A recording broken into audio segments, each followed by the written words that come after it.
नमस्कार दोस्तों, मैं Hemraj Saini, assistant professor Sanskrit, government college Bijolia. आज के इस YouTube वीडियो के अध्ययन श्रृंखला में अध्ययन करने जा रहे हैं पृथ्वी विरचित नीति शतक महाकाव्य का।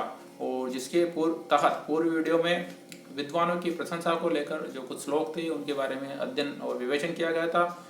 और अब जो इस वीडियो में है वो इसमें उसी विद्वत प्रशंसा के विषय को आगे बढ़ाया जा रहा है। श्लोक इस प्रकार है। विद्या नाम नरस्य रूपम अधिकम प्रच्छन्न गुप्तम धनम विद्या भोग करी यश सुख करी विद्या गुरुनाम गुरु विद्या बंधु जनो विदेश गमनम विद्या परा देवता विद्या राजसु पूज्यतु न तो धनम विद्या विहीन पशु अर्थात न तो धनम विद्या विहीन पशु अर्थात विद्या से जो हीन मनुष्य है वो साक्षात पशु ही होता है। अर्थात विद्या ही ऐसा तत्व है, ऐसा विषय है जिसके कारण मनुष्य को मनुष्यत्व धर्म प्राप्त होता है। और यदि किसी व्यक्ति में विद्या या ज्ञान का अभाव है तो साक्षात तृण या घास खाने वाला वो पशु के समान ही कहा जा सकता है। तो कहा गया कि विद्या नाम नरस्य रूपम अधिकम प्रच्छन्न गुप्तम धनम अर्थात विद्या नाम नरस्य अर्थात मनुष्य का, विद्या अर्थात विद्या जो है वो मनुष्य का रूपम अधिकम अत्यधिक रूप श्रेष्ठ सौंदर्य है। अर्थात मनुष्य के जो सौंदर्य की जो शोभा है वो उसकी विद्या से बढ़ती है, विद्या ही उसकी शोभा को धारण करती है। और प्रच्छन्न गुप्तम धनम और विद्या जो है वो उस व्यक्ति का, उस मनुष्य का वो गुप्त धन है, ऐसा धन जिसे कोई चुरा नहीं सकता है। तो गुप्त धन भी विद्या को कहा गया। और विद्या भोग करी यश अर्थात विद्या कैसी, विद्या भोगों को प्रदान करने वाली है।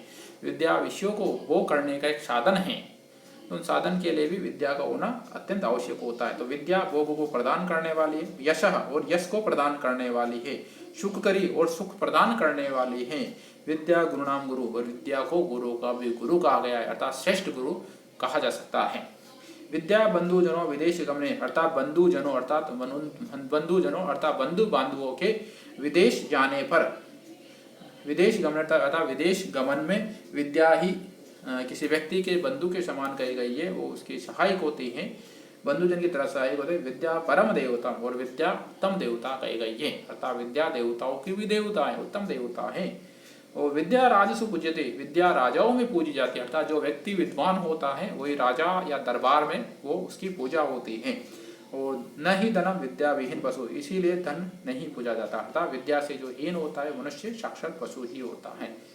इस प्रकार यहाँ पर विद्या की श्रेष्ठता को प्रतिपादित किया गया है। आगे कहते हैं शांतिश्चेत क्वचेन किम किम अरेबी क्रोधोश्चेद देहिनाम ज्ञातिश्चेद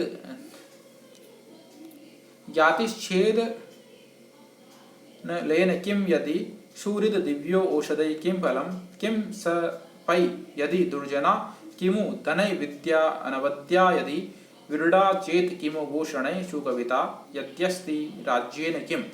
अर्थात इस पद्य में विद्या क्षमा आदि गुणों का जो महत्व है और क्रोधादि दोषों का जो दुष्प्रभाव होता है, क्रोध लोभ मोह इत्यादि जो दोष होते हैं मनुष्य के अंदर, उनका क्या दुष्प्रभाव होता है उनके बारे में यहाँ पर विवेचन किया गया है। तो कहा गया देही नाम अर्थात देही होते शरीरधारी अर्थात मनुष्यों के पास में कहते हैं शांतिश्चेत अर्थात शांति जो होती है सहनशीलता होती है, चेत अर्थात यदि वो क्वचेन किम, क्वच से क्या प्रयोजन है, अर्थात किसी मनुष्य के पास में यदि शांति है, कोई मनुष्य यदि सहनशील प्रवृत्ति वाला होता है तो वो जो सहनशीलता होती है वो मनुष्य के कवच के समान कार्य करते हैं।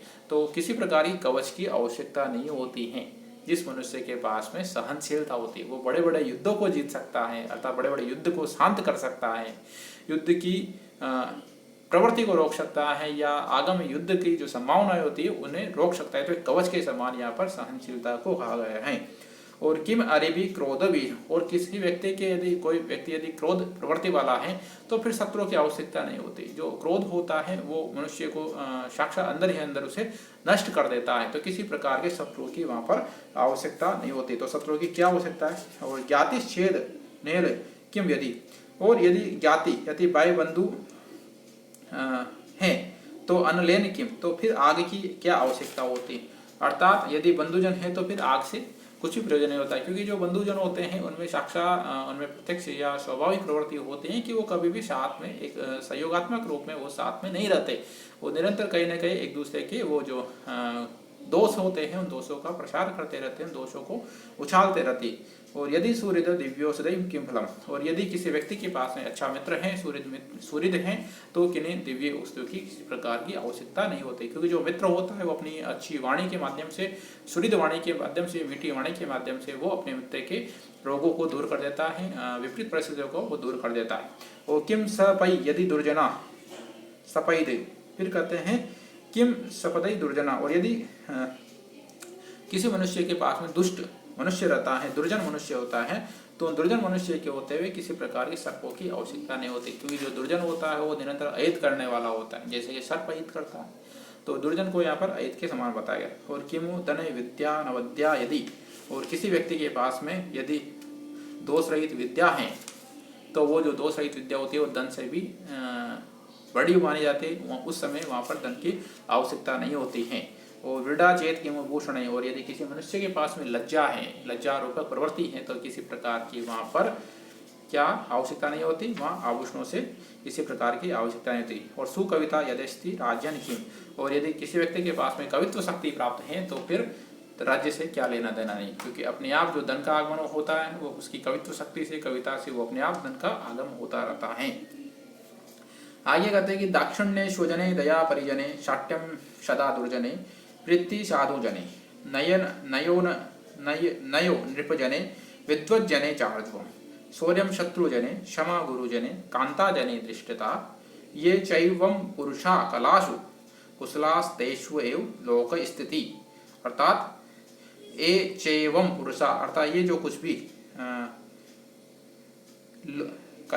ये इस प्रकार कलासु, अर्थात इस प्रकार लोक व्यवहार में, कुशला अर्थात जो कुशल होते हैं, तेषु उनमें, लोक स्थिति अर्थात संसार की स्थिति होती है उन पर ही निर्भर करती है। कैसे निर्भर करती है, अर्थात किस प्रकार मनुष्य को व्यवहार करना चाहिए कि दाक्षिण्यम स्वजने, दाक्षिण्यम कहते हैं अर्थात उदारता, उदार व्यवहार, अर्थात परिजन, अर्थात जो यदि कोई व्यक्ति अपने सेवक वर्ग पर, अपने सेवकों पर यदि किस प्रकार का उदार व्यवहार रखना चाहिए मनुष्य को, अर्थात परिजने अर्थात सेवक वर्ग पर वो दाक्षिण्य उदारता रखे।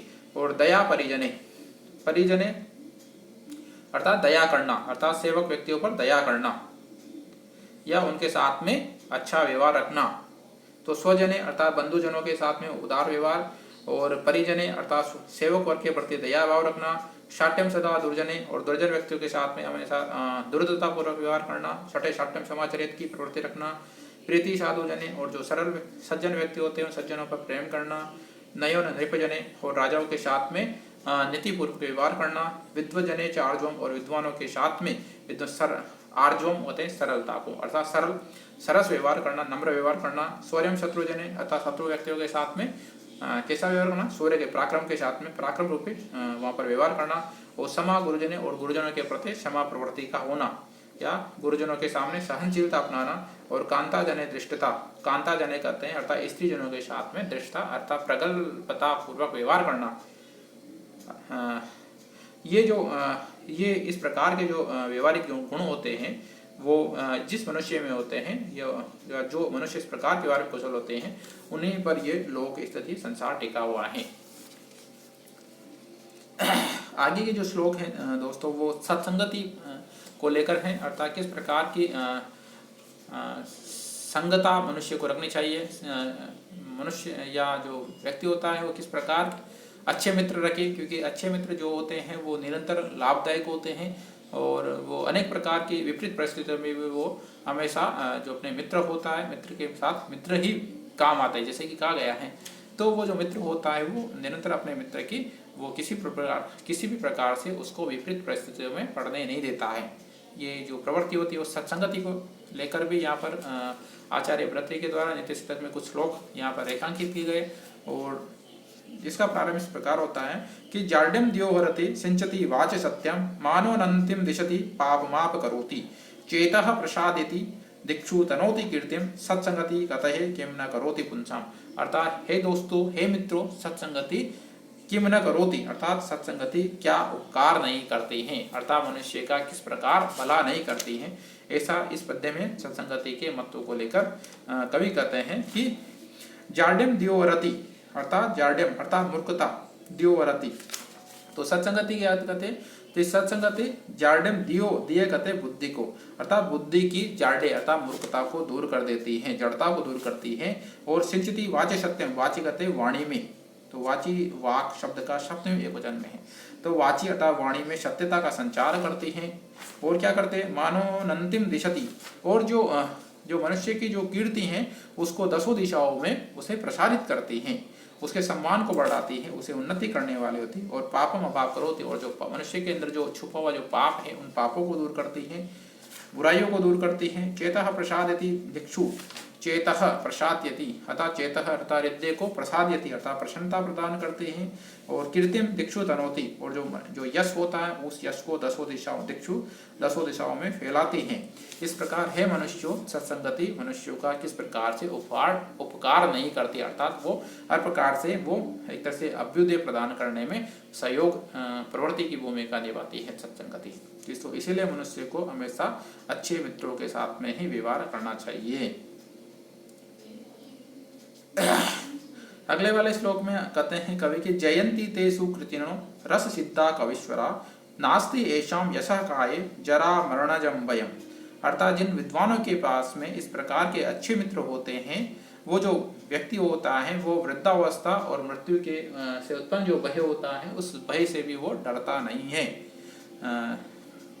तो इस प्रकार यहाँ पर एक तरह से जो कालजयी काव्य होता है उस कालजयी काव्य के चिर स्थायी महत्व के बारे में यहाँ बताया गया कि जयंती ते सुकृतिनो, अर्थात वही व्यक्ति सुकृतिनो अर्थात वही पुण्यशाली मनुष्य रस सिद्धा जो काव्य सरस काव्य की रचना करने में कवीश्वर अर्थात कुशल प्रवृत्ति वाले कहे गए हैं, वो निश्चित ही अर्थात ऐशाम यश अर्थात और जिनका जो यश होता है जो कीर्ति होती है वो यश रूपी जो शरीर है, यश रूपी जो शरीर है वो जरा मरणजम भयम अर्थात वृद्धावस्था और मृत्यु से उत्पन्न जो भय होता है उनमें इस प्रकार का भय नहीं होता है। अर्थात इस प्रकार के रस सिद्ध कवि हमेशा अजर अमर हो जाते हैं, अर्थात उनकी मृत्यु का उनमें किसी प्रकार का भय नहीं होता, ऐसा यहाँ पर कहा गया है। आगे वाले श्लोक में स्वाभिमान प्रशंसा के बारे में उल्लेख किया जाएगा दोस्तों। तो अगले वाले वीडियो में जो कुछ श्लोक बचे हुए हैं आपके सिलेबस से संबंधित उनका अध्ययन जारी रहेगा। धन्यवाद।